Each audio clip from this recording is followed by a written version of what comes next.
For those who don't know who you are, you know what, give us a little background. Who is Stuart Lawrence? Stuart Lawrence, I am a husband, father, brother, son. I'm the younger brother of Stephen Lawrence. I'm an educationalist. I'm a mentor. I just try to help other people to be their best. That's what I try to do.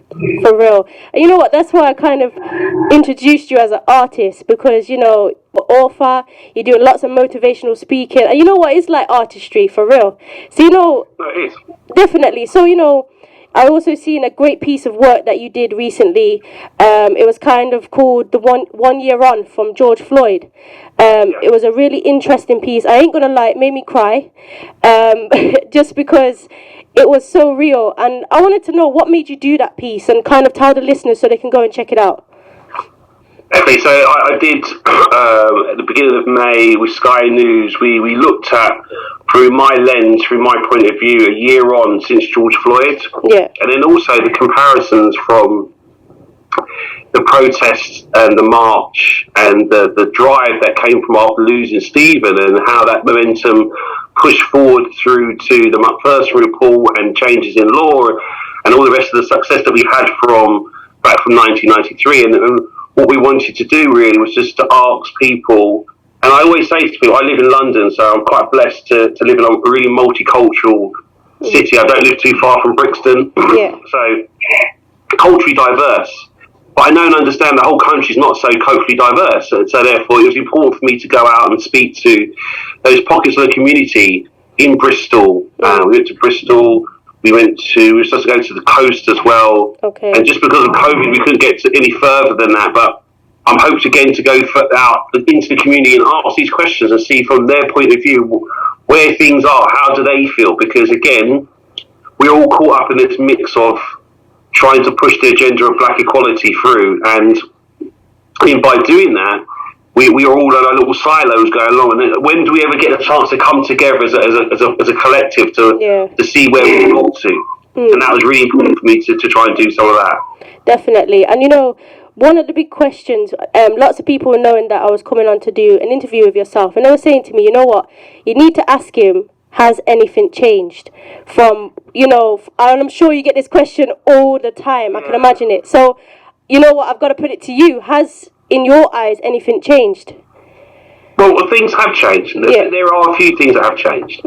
I'm not naive to say that nothing's changed, because we've moved forward from where, you know, it wasn't even recognised.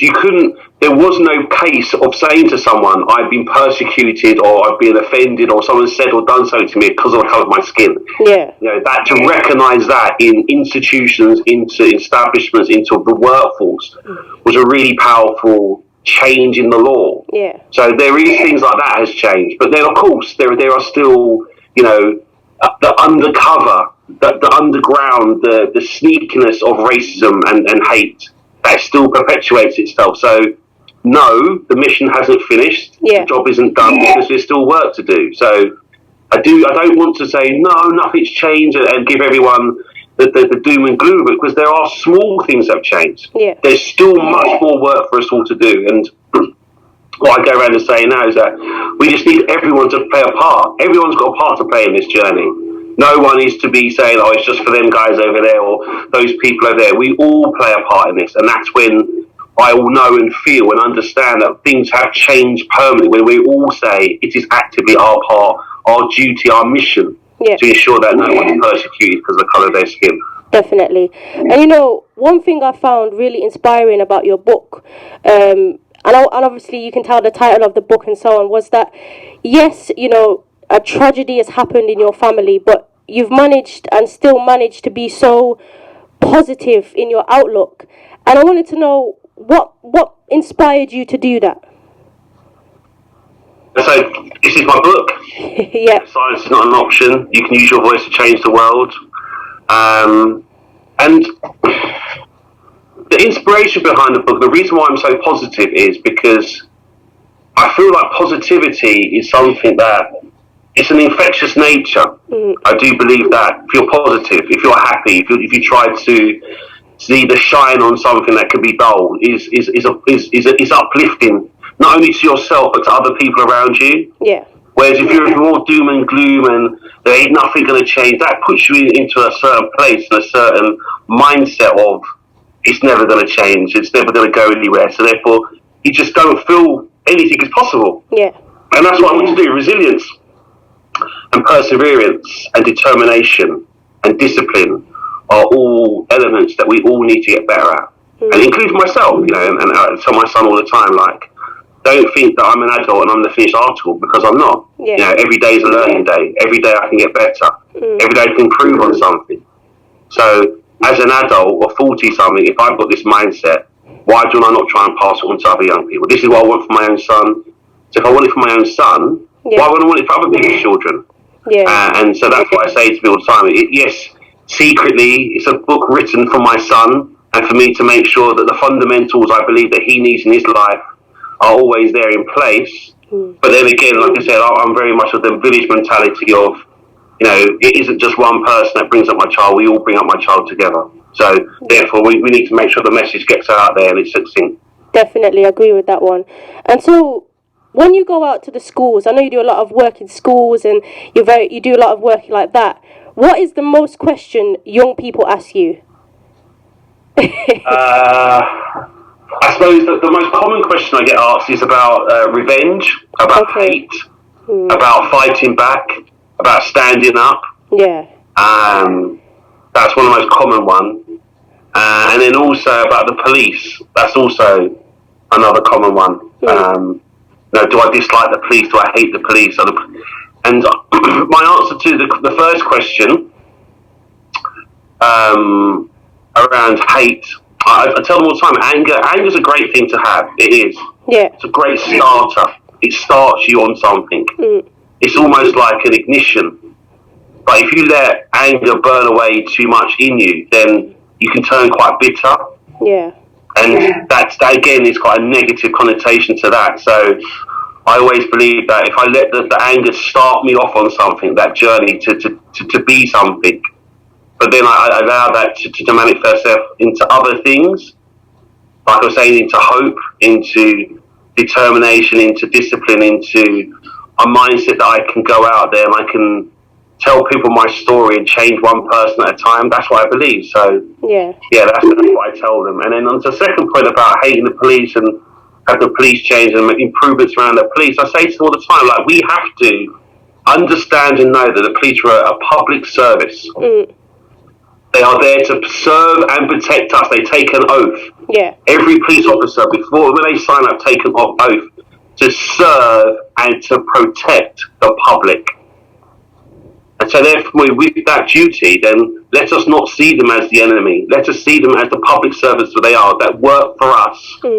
And we have to give them guidance and direction. And that's what I encourage them to do, to partake in forums and groups where you can stand and you can question and scrutinise the police. Or, better still, why not some young people think about, and I know this is going to sound really out there to some of your listeners, baby, but actually partake and be a police officer. Okay. Because that's again how you make change. We can't keep on throwing stones from the outside saying, oh, they've got to change, they're rubbish. Someone has to be brave enough to stand up to go, do you know what? I'm going to go in there. I'm going to go and work there. I'm going to show them how I believe this job should be taken forth and should be done, and how we do serve and protect the general public, and how we do speak to them and interact with them on a better level. That's what we need.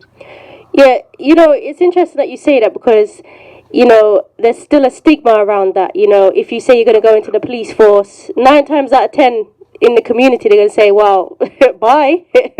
So what would you say, you know, if you're a young person, you're locked in, or even just any age really, and they want to be a police officer, would you just say go for it, just follow your dreams? 100%. I tell people this story all the time. So as a school teacher, I was teaching a year 10 class, and a young lady came in. She said, oh, Mr. Lawrence, I'm going to be a detective sergeant. I'm going to solve all the cases. It's going to be so wicked. And I just looked at her and went, Rah, do you know what? I didn't think he was like that, you know. And she's like, what? I was like, Yeah. I just didn't think it was like that, you know. Anyway, let's just do this lesson. And I just sort of palmed it off as that. Okay. And then like 2 or 3 weeks later, she came back, she went, oh, Mr. Lawrence, you know what? I'm not going to the police no more. So I was like, what? You said you're going to be some big detective sergeant, what's going on? And she said, oh yeah, I just didn't like your reaction. And then I realised that I cannot perpetuate my own stigma, my own fear, my own disgruntlement about anything onto anyone else and shade their opinion, because who am I? Yeah. How do I didn't know that she weren't going to be the person to solve some case? How do I know she wasn't going to be the person that made a difference to someone else's life? Yeah. And now, because of my mindset, I stopped that. No, I can't do that. So I've tried my best since that point of day to try and find her and try and put her back on that course and try and encourage her. Yeah. But if that's what she wanted to do, then what I should have said is I should have said, right, cool, let me help and support you in that. Where do we need to go? What forms do we need to fill? What do you need to do next? That's what I should have said. So there's that. And then I also spoke to a 14-year-old girl recently. She said the same thing about the stigma. She's like, if I said I was going to help the police, I was going to do any work for the police, then my friends and my family would look at me differently. Yeah. And I thought to myself, right, you know what, they would. And then that's on us as the community. Why are we going to do that for? Because I can guarantee you, any person that's listening now, if they were in problems and someone done something to their nearest and dearest that they love, I don't know any big-time gangsters that I can phone up and say, right, you know what, go and seek out revenge for me, or, do you see what I'm saying? Yeah. The first person you're going to be calling is the police. And you're going to want to help. Yeah. Which means that someone that saw something is going to have to speak up, because otherwise you're never going to know. And how many people out there now that have had something done to them and they don't know? Yeah. And they're left wondering. Yeah. We've got to play a part in this. We've got to play a part in it. It's hard, I know. And the only way it's going to change is if we do something differently. For real. And you know, one thing I wanted to ask you as well is that your family as a whole have played a massive part in history, legislation, and has that kind of impacted you as a dad, you know, how you raise your son and so on? Yeah, definitely. I say to people all the time, it isn't something, I can definitely say this, it isn't something that I wanted, this sense of responsibility. Yeah. You know, my mum says it all the time. It's not something that she wanted. All the accolades, all the things that she's got since losing Stephen, you know, rewind the clock. We'll take Stephen back at the drop of a hat. Yeah. All these other things has happened. But, you know, I'm a great believer that the big man upstairs, he only gives you things that you can handle. You know, the weight on your shoulders is only to bear that he knows that you can bear. So knowing that and knowing the sense of responsibility, yes, it's a sense of responsibility. Yes, it's hard, but someone's got to do it. Yeah. And we're in this position now, and we've suffered such a loss that, for me, going forward, I don't want no one ever to suffer the loss that I've lost. Yeah. The feelings that we've had. Never. Worst enemy, best, never. Don't want no one. Yeah. So, like I said, if I can go out there and spread a little bit of hope, a little bit of better understanding that your actions, the things that you say, the things that we do, it affects other people. And you just got to recognise and know that, and know that by doing something negative to someone, you don't know how that's going to affect them. Yeah. You don't. Definitely. But you know what? How do you keep this positive mindset? Because, you know, I love all the positivity, but loads of people are messaging me saying, how is he keeping so positive? It's not easy, and this is what I'm saying, guys. This is not BSing on that. I have bad days. Don't get me wrong. When was it? Oh, a couple of days ago, I weren't feeling my sharpest. I really wasn't. But what we have to do is we have to meditate. We have to, you know, find out what is bothering you and try to fix that thing if you can. Or if you can't fix it, try to learn to live with it. And like I said, I'm not saying that every day's a super positive day, because it's not. Yeah. But, you know, when I have those bad days, you look and turn to the people that you love, and that's what you want to do to help them hopefully bring you back up again and perk you back up. But, yeah, don't get it twisted, because, like I said, today's a good day. Tomorrow might not be. I don't know. Yeah, for real. And so, you know what, Stuart? Who inspires you? Who influences you? Son. Yeah. My wife. My family. The young people I interact with, they give me a lot of hope and a lot of positivity and keep stirring me on.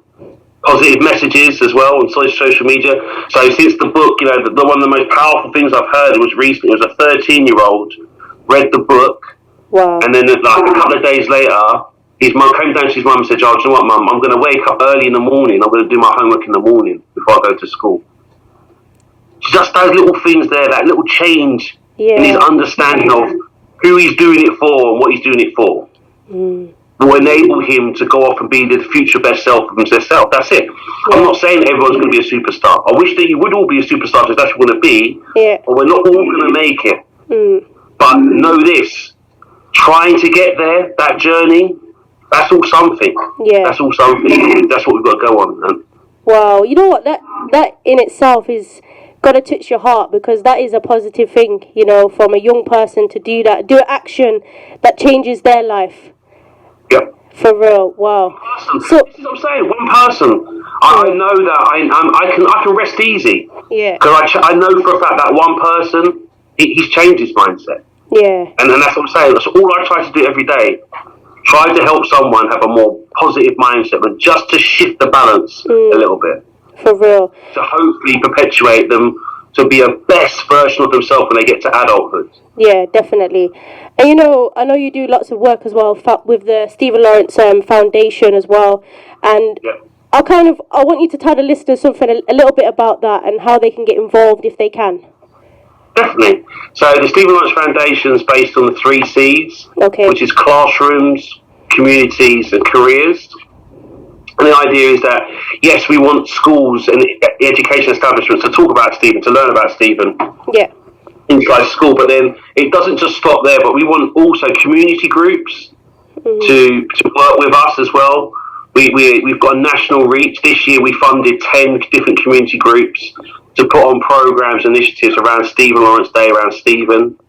And they range from a group of young people put a TikTok concert on TikTok, it was a Twitch concert on Twitch, where they had people performing from Jamaica, America, Canada, South Africa, all these young people performing, putting on a show for themselves in the name of Stephen. And then we had something else called Fridays, Coventry Fridays as well. Young gentlemen in Coventry set up a group where young people can go and be their best version of themselves, and that may be doing anything from acting, spoken word, poetry, rapping, singing, dancing, whatever they want to do. On Fridays, they have a platform where they can come and do that, and he supports young people into different ventures that they want to support and do as well. So we help and support him as well doing that. Right up to a young man up in Nottingham who started his own cadet program after losing one of his young friends. Wow. And now he runs that program and puts on awards sponsoring and championing young people in Nottingham, which is an award system where anyone can nominate someone that's done something in that year that they felt that was worth being recognised. Yeah. So we do lots of things in the community like that, and again, I'm really hopeful that next year, we can do maybe 20 groups next year rather than just 10.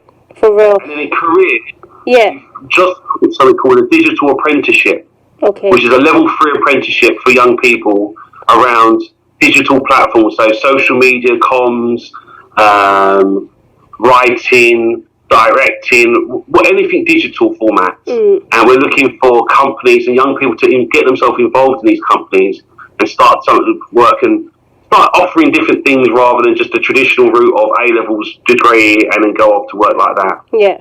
So that's the foundation. People can get involved. We've got a website called the Stephen Lawrence Day website.org. We're on social media as well, on different channels as well, so please follow us and get involved that way as well. Definitely. And one thing I love about yourself and the whole of your family, really, you're very community based, which is something that I really do like. And I know Fridays is in Coventry where we are talking from now, so that's always a good blessing. So I wanted to know, why do you think community is so important? Because I remember it as myself as a kid growing up. I lived on a council estate, and we just all knew each other. Yeah. It was just such a nice environment where we all just knew each other. We all just got on, and we had a little community group where we used to meet up and play table tennis and snooker. And I just think that if you don't give young people things to do, they'll find things to do. Yeah. And sometimes the things that they find to do is not always positive.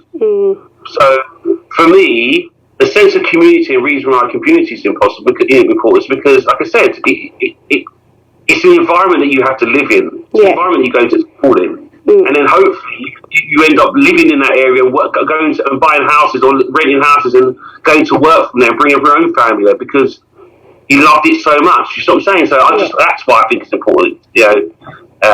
Just bringing people together, supporting the young people into their futures as well is super important to me. Definitely. And you know what, Stuart? It's been an absolute blessing, talking to yourself. It really has been. But, I'm getting a question come through and they're asking if there was one page that they could read from your book, which page would you say to go to first? Which one first? Which one first? Yeah, that's a hard one. I definitely would say... that's a good question. I haven't been asked that question before. I definitely would say maybe page 14, 15, which it sort of breaks down the chapters. Okay. What goes into each of the chapters. It talks about the different tools that I'm trying to give people to try and to be the best version of themselves. So probably that one. Or I tell you what I can tell you is my favourite quote. Yeah. Other than the two traditional ones that I usually tell my son, which is one I do, two ones I tell my son every sort of day, which is the one sort of like this one here, which is on the wall, which is you can only control two things in life, which is your attitude and your effort. Yeah. Good attitude, good effort always results in a good outcome. Definitely. And then hard work beats talent when talent doesn't work hard. Okay. That's one. They're the two that I beat my son with constantly. He hears me, I was like, Dad, whatever, sort of thing. And then my favourite quote from the book will be the same hot water that softens a potato hardens the egg. Wow. That's probably out of the book. Well, you know what? I like all of them actually, and the listeners do as well. So like I said, it's been an absolute blessing to speak with yourself. I hope we can have more and more conversations, and when lockdown's finished, we can meet in person. That would be a great thing to do as well, for real. 100%. I'm coming to Coventry, guys. I'm coming. I'm coming. Yeah, you know what? And of course, you can speak to some of the people here, ready for your next documentary. I'm sure they're waiting to speak to you. 100%. That'd be good to do. Definitely. And thank you for your time. I know you've had a busy day. I appreciate it. I keep doing your good work, though, yeah? Keep going. Thank you. You too. All right. All right, then. Speak soon. Okay. Bye-bye. Bye. After the marching of the protesting, what's next?